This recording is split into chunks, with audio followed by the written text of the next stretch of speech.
Hello, and welcome to Everyday Creation, a show about lifting our vibes for ourselves and the world. I'm Kate Jones, here with collage artist Gretchen Bierbaum, president and founder of the National Collage Society.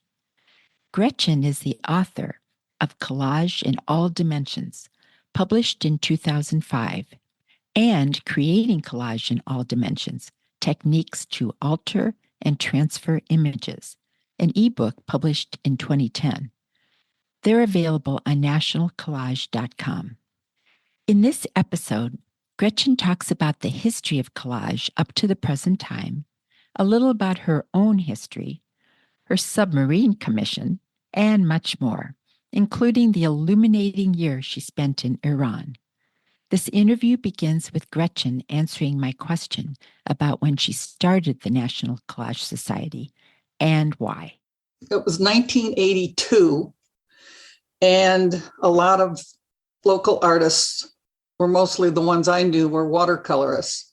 And then I was taking private lessons with a really famous guy in Cleveland who one day started gluing some newsprint and some other papers onto the surface of a watercolor painting. And it was one of those light bulb moments for me. And I went, aha.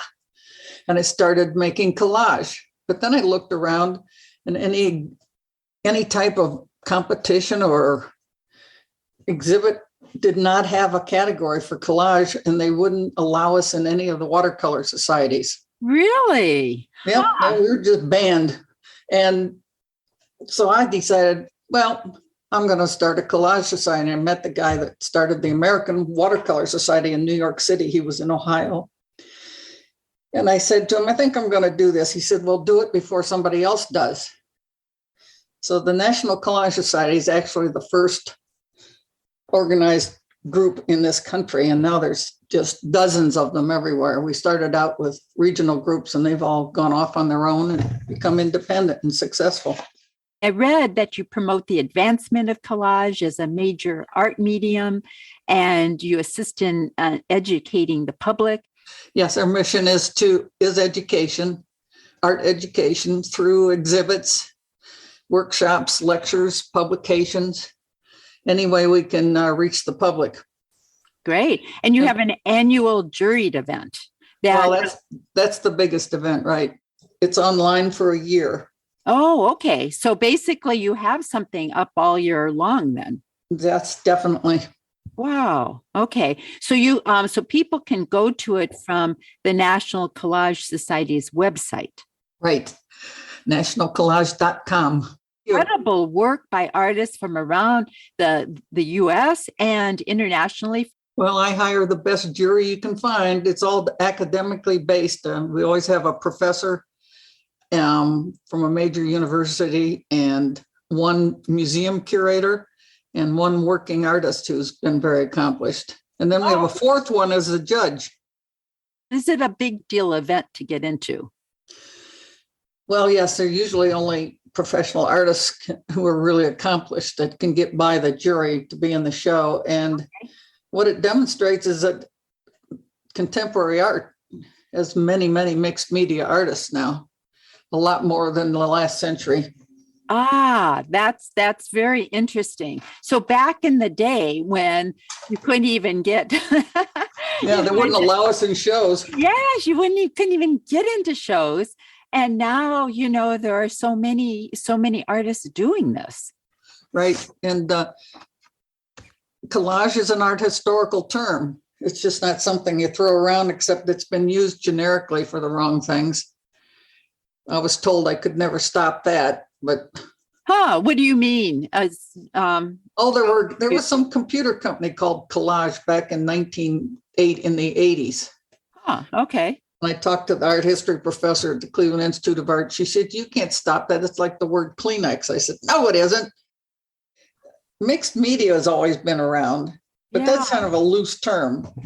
Right. Well, but all of collage is mixed media, but not all mixed media is collage, because you can draw a picture with a pencil and then paint some watercolor over it. That's mixed media.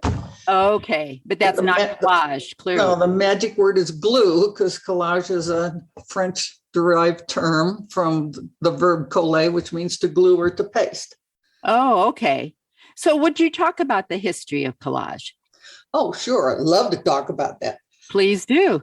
Collage was always an active craft for hundreds of years. Somebody just had a show in Scotland, 400 years of collage. Oh, wow. And just all types of things. Sailors used to glue seashells together for their sweethearts, and Victorian ladies made valentines with lace and different materials. So it's always been around, but to be described as a fine art, it had to take Picasso and Braque in 1912 to start gluing things on their paintings. Ah, okay. So then what happened? Then it became a fine art. Okay. And people still didn't understand it. Well, a museum wouldn't accept them at first. And they were in a studio together in southern France. And Braque had to go off to war and had a terrible head injury. And Picasso was Spanish and didn't have to go to war. So Braque was the intellectual, and I always give him credit for actually knowing what he was doing. Picasso was just playing around at the time. Well, everybody knows Pablo Picasso, but how about Georges Braque? He was French, and they had a studio in France, so all of the terms for collage are French. Okay. And that's one of the things I did with my book about contemporary collage, is identify all those terms. So that's the history of collage becoming a fine art. That's it. And your own history. How did you come to do what you do? Well, I told you I was studying watercolor. I didn't have watercolor in my art degree program. Watercolor had to come into its own also, because it used to be just considered a sketching medium for all the other paint mediums. And watercolor just wasn't important. But now, if you frame a watercolor properly, it will last longer than any oil painting. Really? So they were always looking, the archivists were always looking at things and still deciding watercolor was for sketching. But since I didn't have a class in it, I signed up for a private tutor after I graduated, and for 6 years studied watercolor. And I told you, he started gluing things on the surface of one of his paintings one day in class. And I told, that was my light bulb moment. Mm-hmm. And I just knew I had to do that. And this is like any other time you study with someone, your work looks like theirs. But I took it in a whole new direction and started doing commercial. I call it commercial art because I would have commissions and I would do cityscapes using a local newspaper with their logo type and articles. And I did a bicentennial collage for Cleveland and one for Hudson. Excuse me. And my favorite one is in a nuclear submarine. The Navy League hired me to do a collage of the home city when the submarine was commissioned. Every boat has a home base. Uh-huh. And in the Navy, they say that when they leave the Navy, they can go back to their home and have a job. So I'm wondering if there's any sailors in Akron from that Seawolf series. But the submarine's still out there floating around somewhere with my painting in the commander's dining room. Oh, that's so cool. What did you do? What was your... Well, it's not the name, the submarine's not named after Akron, like most of them have a name or state. And it's called Seawolf. And I did a collage of Akron, the downtown, and the canal coming forward to the foreground. And I put the submarine in the canal. Huh. Wow. It never actually was in the canal, though. Well, we don't see it. It burgles under a parking garage there somewhere. That's funny. Oh my gosh. So these were sailors from the Akron area? No, they're from all over, but all over because Akron hosted the commissioning. I was at the commissioning up in Groton, Connecticut, where the electric boat company is. Okay. And the Navy League took me up there to presented my collage to the commander of the boat. It was the mayor of Akron that did that in a museum. Huh. And the sailors then, of course, have gone on to other things probably, but it was the fastest submarine we ever made.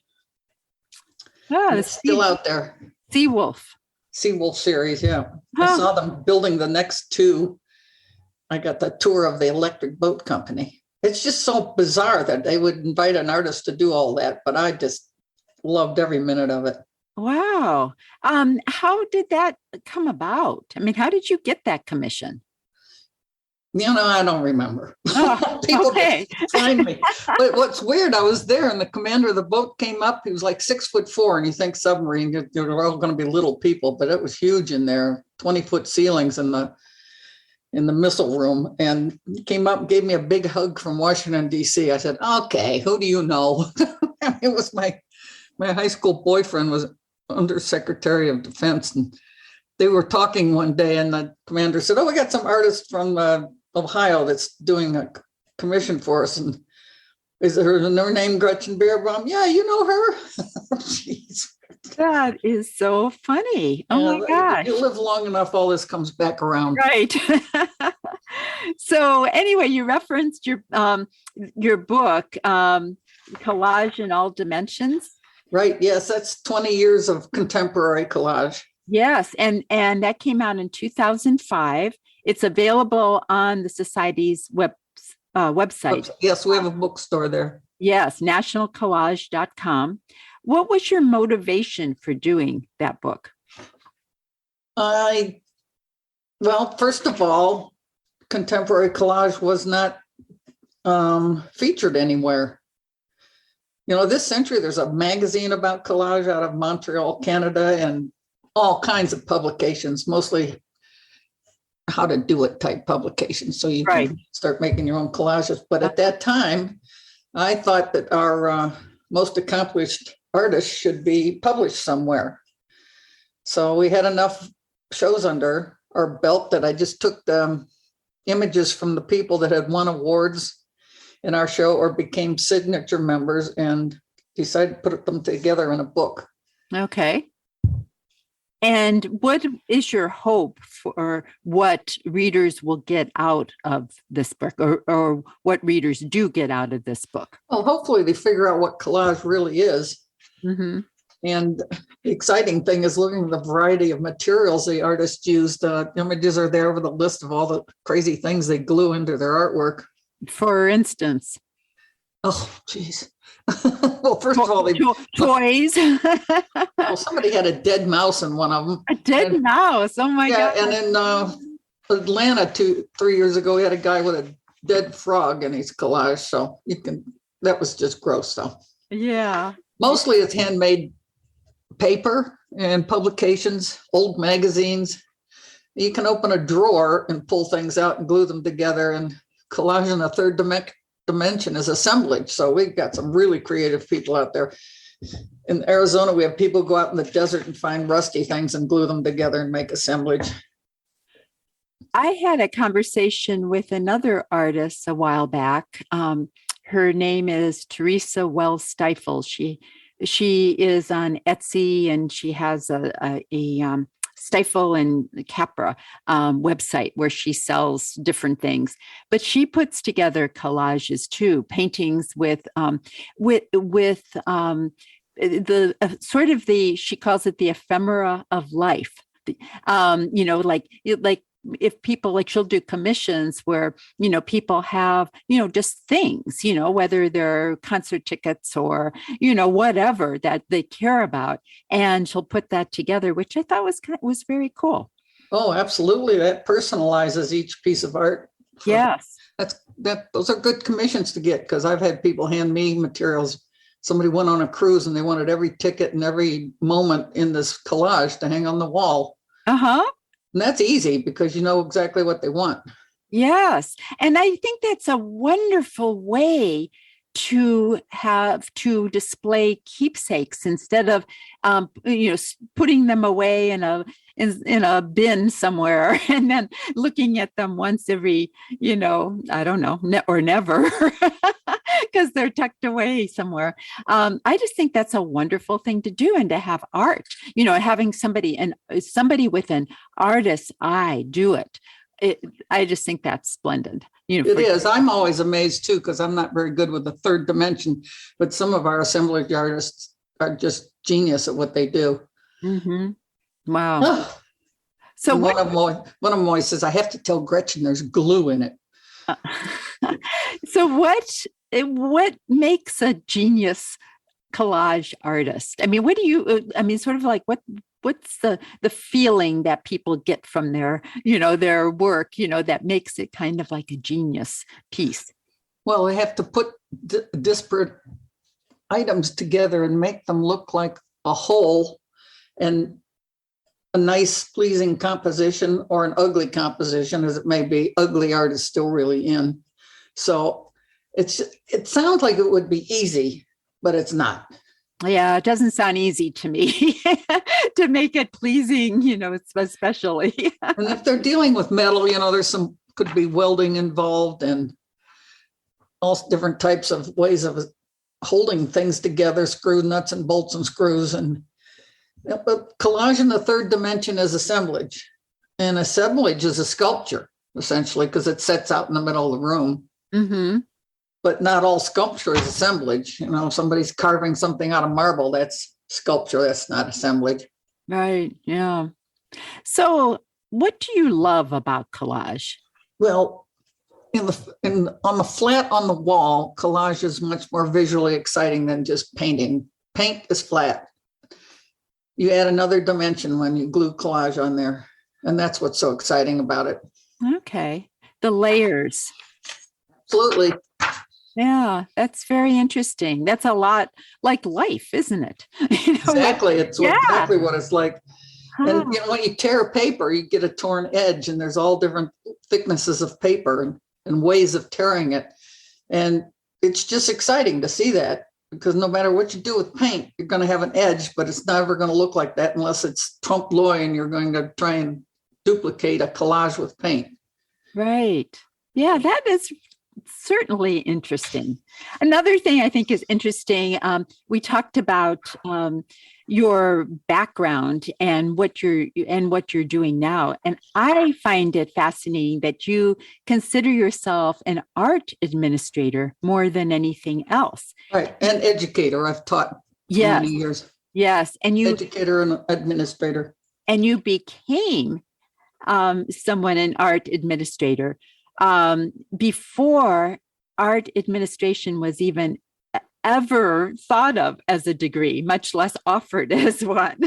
Yeah, there's universities now with a master's in art administration. Yeah. So how did you go about it? Well, I started out with an art degree, and I had some basic job somewhere, and then I went back to graduate school, and I was in art, and I got a terrible grade in an art history course, and that's a long story that I'm not going to tell you. But I had this great assistantship, so I switched over to the College of Education to a university administration degree with statistics and tests and measurements, because I was always good at math in high school. And I finished that degree. And then I looked around. I had a job with that for 9 years at the university. I was writing the scholarship test in the Honors College. Uh-huh.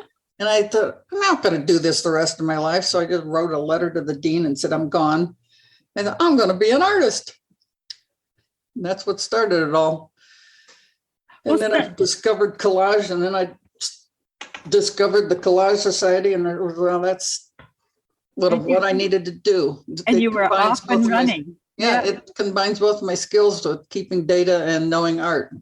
Well, somewhere along the way, and this was early on, you went to Iran, correct? Oh, there was an exchange program with 30 students from 6 different universities in the country.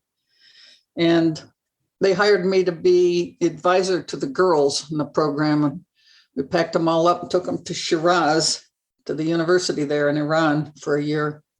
Okay. And I got a chance to study Islamic art while I was there, but I was an administrator. That's the degree I had. Huh. And you were teaching basic Farsi. Oh, Farsi, yes. Yeah. I had a very serious tutor in Ohio before I left, and I was able to teach elementary Farsi to the students. Jeez. So what did you get from that experience? That you spent a year there? Yes, it was just marvelous, because it's the other side of the planet and everything's different. They say the East will never get along with the West, but that could be said about any border. But right, that's true. Just the language, the culture was just beautiful there. I've always said I've lived in paradise. And that was one place, that city, the whole city was a paradise. Wow. That's so you studied Islamic art. What Well, was it? I was surrounded by it, sure. Yeah. So what was particularly appealing to you about Islamic art? Oh, the colors and the language, and all the poets lived in Shiraz. The tombs were beautiful. Hmm. And it's just so different than anything you can find in this country. I've been on 4 continents and about 30 countries, and it just broadens your horizons, and it's better than any formal education. Yes, yes, it does make you grow, doesn't it? and you Absolutely. and you find out a lot about what you don't know. And I came back and I'd go to the International Students Office on campus and steal newspapers. Well, I'd ask, but one of the newspapers was in Farsi, and one of my first biggest collages had Farsi newspaper glued into it, and it's a Persian market. Oh, that's cool. I know. You just never know. It all comes together somehow. No kidding. So, do you have any specific works that you did that hang in your home or hang somewhere else that you particularly love? Well, I don't like hanging my own art. I like other people's. And my works in all over the country and a couple other countries. The president of Panama, former president, and Dara has one of my pieces I did when we invaded there. It was a military type, but it was a celebration. And I glued a picture of the first woman to lead our troops into combat in Panama. Oh, really? Yeah, she's front and center in the collage. I've got prints of it that were handed out, and she's popped up in other places. I think she finally has one. So, but like I said, my commissions were most exciting because I knew where they were going and all the specifics. I like doing bicentennial collages too. Uh-huh. An example of one of them? Well, I did the Cleveland bicentennial. I had all the sports team and all the arts. Cleveland's such a strange city because that's all they've got is art and then sports, nothing in between. Well, there are things like, the lake and, geography. Yeah, that was all in the collage. I had the lake in the collage. The emerald necklace of the parks. And the landscape is in the collage because when I did cityscapes, there's always a horizon line and mostly recognizable things above the horizon line. And then down below, like I did an oil company with their building and all the layers of rocks underneath. With collage. Okay. It's just an amazing medium. You can push it any direction. Wow, I like some of my the biographical ones too of people that are famous. There was a lawyer in Akron who he started the convention center there, and he had a big law firm with a spiral staircase, and I had him at the bottom on his bicycle as a paper boy, and at the top he's sitting at his executive desk. Mm. And the celebration for these things is even more fun because they had a big luncheon and everybody's dressed up and they unveiled it. And he and his wife were both in tears. Of course, she had to collaborate with me. I can't go directly to someone who's supposed to be surprised. Right. That was just wonderful. Oh, that's got to be very moving. We should always celebrate art. Yeah. I always say if you can't sell it, you have to celebrate it. Celebrate art and celebrate life at the same time. Exactly. Yeah, that's great. So, Gretchen, is there anything else you'd like to say about life or art or whatever? No, life is good. Yes, it is, isn't it? And I hope you continue enjoying your time.